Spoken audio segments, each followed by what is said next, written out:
Great to have you along for the ride. Thanks a lot for stopping by. Really glad to have this man on. He is one of the American Gladiators. Just like we had Nitro on, last week, 2 weeks ago.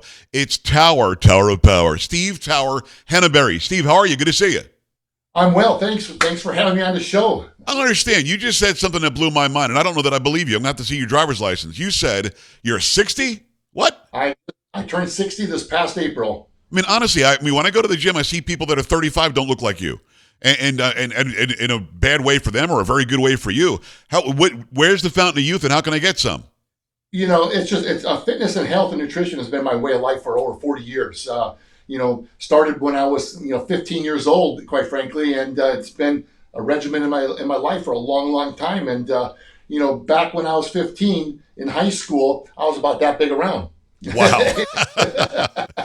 And I remember buying a Muscle Fitness magazine back in 1979. Wow. And Mr. America, Gary Leonard was on the cover of that. And I said, wow, what would it be like to be Mr. America? And I just was mesmerized. Now, keep in mind, we didn't have the internet. We didn't have social media. We didn't have any of that stuff.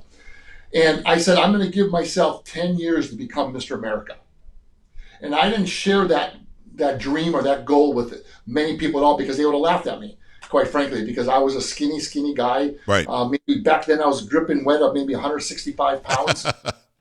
And I trained religiously, broke dates, didn't go out with the buddies because I was focused on this goal that I had in mind. And, I won some local competitions in Wisconsin along the way to get me, to the next level. Right. And then ultimately I had to be in California to complete my goal. And I ended up packing up the truck and driving to California in 1985. Wow. And parking my stuff down in San Diego and got in with a great gym, Gold's Gym down in San Diego. And I won the Mr. America in 1989. That is amazing. So Mr. America, you've also won Mr. Universe, haven't you? No, I was planning on competing in the Mr. Universe, quite frankly, and I got this gig called American Gladiators. It probably paid better. Well, let me ask you this, and it's Steve Henneberry. He's better known as Tower from American Gladiators. Muscles in Mayhem is the documentary, the docuseries that's up on Netflix now. I loved it. I binged it the first night. Most people that have seen it have binged it. It took us way back to the 80s and 90s, and we all remember watching that show and loving that show. But I remember what inspired me was Pump and Iron in 1976. I'm guessing that probably played a big role too. Well, it did. Arnold has been my mentor, quite frankly. I'll never forget my first day on the set of American at Universal Studios. Right. They knocked on my trailer door and they said, "Hey, Tower, we need you on set." And I'm like, "Oh my gosh, this is my first day." And I put my jacket on and I go running out and I run right into Arnold. And he looks at me and I'm like going, and he goes, "You're that big guy on the cover of the magazine right now." He goes, "Wow. You look good." Nice. And I happened to be on the cover. And he was down in the corner advertising Total Recall. He goes, "Come to my dressing room." He goes, "We need to talk." Wow. I look at him and I look at my stage manager and he's like waiting for me. And I go, "Arnold, they really need me on the, go. Come back when you finish." And That's the whole amazing. time I'm out there, I'd be going, I can't believe Arnold wants me to come to his dressing room. Go ahead. So I go knocking on his door after I'm done, and he goes, "Come on in." And the moral of the story is that he goes, "Big guys like us," he goes, "you look good on stage." He goes, "But get out of bodybuilding." And I'm like, Wow. What do you mean? He goes, "Become a household name." Well, that's the truth, isn't it? I mean, he was the best bodybuilder in history. I know that Ronnie, I think, won more, but it doesn't matter. Arnold is the guy. He set the standard. And we didn't know who the hell he was until he got out of bodybuilding. That's true. But bodybuilding got him to where he was. And I'm guessing that you're pretty happy that you are a bodybuilder and still are, because it got you to where you are, too. You're absolutely correct. But at the time, I didn't know what he meant, become a household name, because I was on a show that really wasn't, the ratings weren't as great as they ended up being. Yeah. And lo and behold, as we got more popular, that resonated with me about becoming a household name. And quite frankly, I never wanted to compete again after that, because because every time you showed up for a photo shoot for Joe Weider, you had to have, every time like Joe Weider would see me, he goes, "Henneberry, let me see them abs." And you had to pull your shirt up. So, it was always, you always had to be on. Right.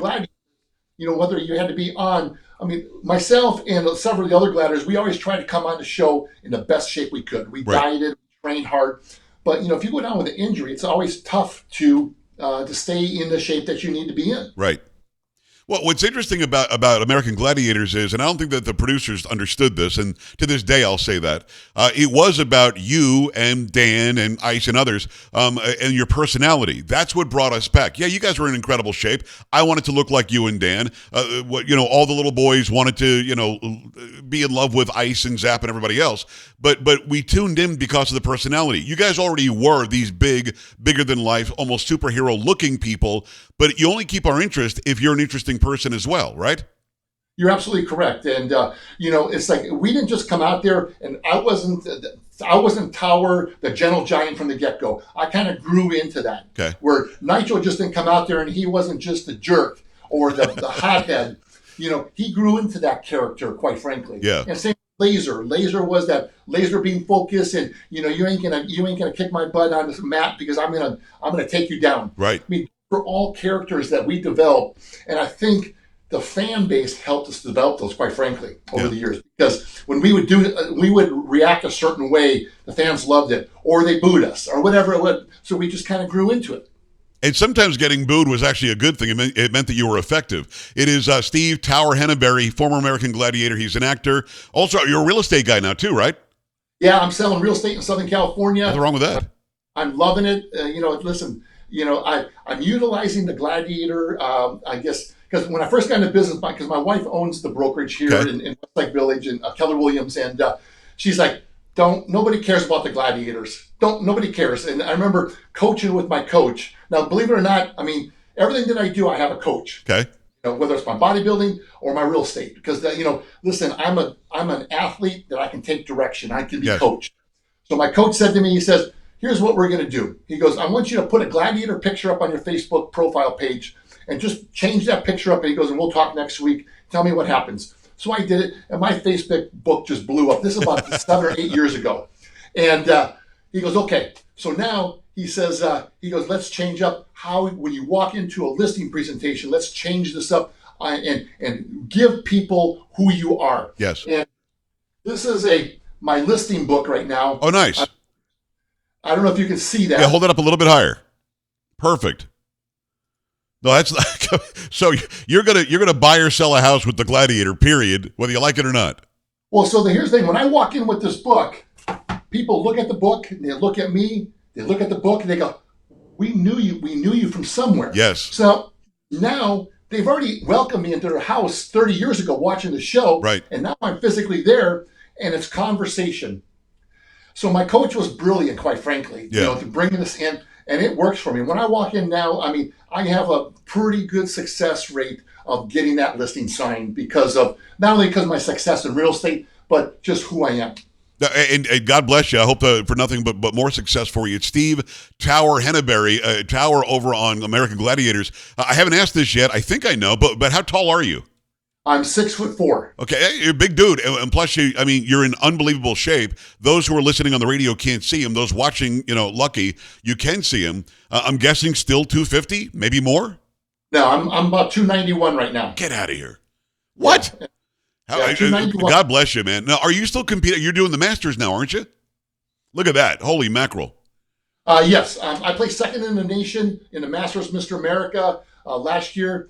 And my wife and I took this year off only because I got a shoulder injury, trying to rehab that. But next year at 61, I'm going to go back and I'm going to be the Masters Mr. America. I can't imagine anybody in better shape than you are. Now, let me ask you specifically about Gladiators. You were not one of the original ones. You came a little bit later, but you seem to fit in perfectly. And again, I know Dan personally. I know what a really, really, really good guy he is. He wasn't the guy that you saw, the character that he played. He's just a really nice guy. And to accept me as fast as he did, I'm guessing they had to have accepted you that fast because you became a star almost immediately. A, because of your personality. B, because of how big you are. C, you were very good at beating the competitors. But if you didn't get along with everybody else, they wouldn't have accepted you. How did that go? How did you even get the gig? Well, it was interesting because I auditioned for the show. I got hired on, but I got hired on as an alternate. Okay. And so as an athlete, you it's almost like saying that you're the backup quarterback. Right. You want to play. Yeah. So the only way I get to play is if someone gets hurt. Well, they're my fellow brothers and teammates. Yes. Of course you don't want someone to get hurt, but deep down inside, the only way I get to go out there is if someone gets hurt. And unfortunately, unfortunately, Turbo ended up going down in the middle of the second season with just a horrific knee injury. Yeah. And, I got my call, and that was my shot. And you took the shot and you ran with it and you did incredibly, and people immediately tuned in. I want to see that Tower guy. Because on television, 6'4" is tall as hell, but on television you look like you were 7'1". I mean, you towered over everybody. It's a great name, by the way, Tower. So you were all of a sudden bigger than life, moment one. Correct. And when I did the show, I was 6'4", 305. Wow, it's a big dude. And I ran a 4.840. That's crazy. So was it, were you regularly just the competitors had no chance? I mean, were there contestants where you went, whoa, this guy really gave me a run here? I mean, watching it, I always expected you guys to win and just snuff out the competition. And every once in a while, somebody would show up who had an extra spark. I mean, would you get up for something like that? And did anybody get the best of you? I wouldn't think so. Well, yes. The athletes that beat us, like in Powerball or Breakthrough and Conquer, right, were fast athletes. Yes. This guy by the name of Two Scoops came on the show, and he ran like a 4.140. Wow! But he was martial arts trained, so not only was he fast, but he could use his hands to shuck us. And, that's funny. I am a competitor. I hate to lose. But if someone beat me, I'll be the first one to go over and shake his hand and say, right, "Great job, brother." You're a hell of an athlete. And we also lived vicariously through them. I didn't feel like I was you or Nitro or Turbo or Laser. I felt like I was the competitor. And I was like, how would I have tried to do this against these gigantic people? And I think that's what the draw was of the show as well. We lived vicariously through them. There was one guy, and I don't know if it was against you. I feel like it wasn't. But one guy ran right at you where you had to stop them from, I guess, getting across the goal line. And he did like a front flip over the Gladiator. And I was like, wow. I would never think you'd be able to do that. So these competitors are trying every trick in the book. Did it get dirty sometimes? Did it get to where they were throwing an elbow at your face or grabbing your groin or something to try to win? Oh yeah. When we were on tour, we were in Little Rock, Arkansas. I'll never forget this. It was a military town, and a competitor came back in the locker room and started taunting. He goes, "Tower, you ain't. You're just. I'm gonna take you. You ain't nothing." Yeah. So he left the locker room. Our tour manager escorted him out of the locker room. And I told the entire team, I said, "This guy's mine tonight. Right. Don't come into my house and tell me that I ain't nothing, right, and think you're going to get away with it." So the first event on tour was the assault gun with the cannons, the tennis balls. Right. And he took one step out, and I hit him in the leg. 0 points. The next one was the wall. And they get a 10-second start on the wall, and I lined up right behind him. 10 seconds, boom! I got him, pulled him off. 0 points. And the third event was Powerball. Right. And usually we play zone on the Powerball where we each stay. And I told my two other teammates, I says, "We're playing man to man. I'm on this guy. I'm following him from side to side, right, man to man." And they all were in tune with it. So the whistle blows, and I lined up. And I was right there in his face, because he was at the line, right, and I lined up, and the minute that whistle blew, I went flying out. Before we even had a ball, I picked him up, put him on my shoulder, carried him off the padded floor, and slammed him on the concrete floor, and turned around and went to the other side. He had to get up, waited for him, boom, hit him again, took him off the mat, slammed him, and I stood over him. I says, "Who's the you-know-what now?" Right. Get up. So, well, good. Well, that gave you the extra something. So did he end the day with 0 points? 0 points, and he didn't go on to the second round. Well, good for you. You're the same kind of guy I am. Somebody challenges you like that, like, okay, let's go then. Yeah. It is Steve Tower Henneberry. The resurgence of Gladiators because of Muscles and Mayhem. It's got to be something cool. Are you seeing more people come up and go, wait a second, the entire time I knew you were somebody, now I get it, I just watched that show?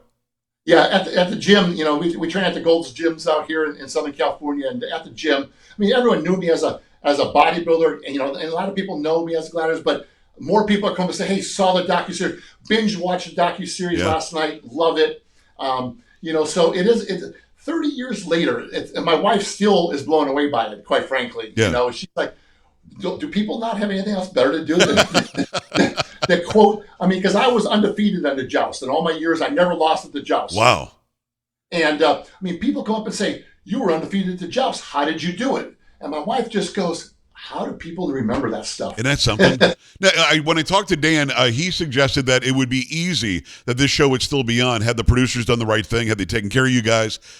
With a show like this being so popular on Netflix, I would not be stunned to see a production company say, hey, let's do this again.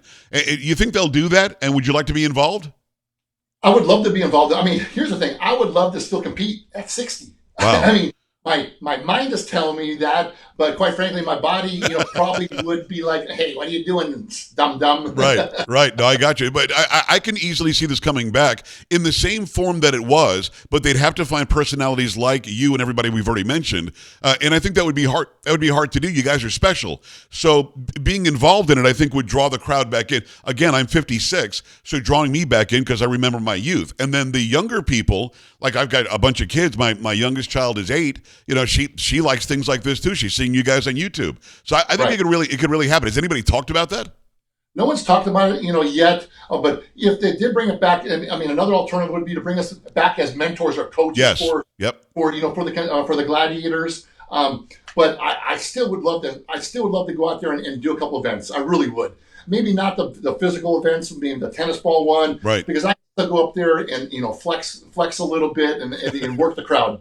I think that'd be great. It's Steve Tower Henneberry, former American Gladiator, and he's an actor. Go and check out Muscles in Mayhem. It's the docuseries on Netflix right now. Steve, really great to meet you. We've got to throw some weights around sometime when we're near each other, okay? Absolutely. I look forward to it. And next time you're in SoCal, Danny just lives about 40 minutes from me, and right. We can maybe meet in the middle somewhere and catch a workout. Let's make it happen, my friend. Thank you for coming on today, and let's do it again soon. We're back after this on the Joe Pags Show. Stay here.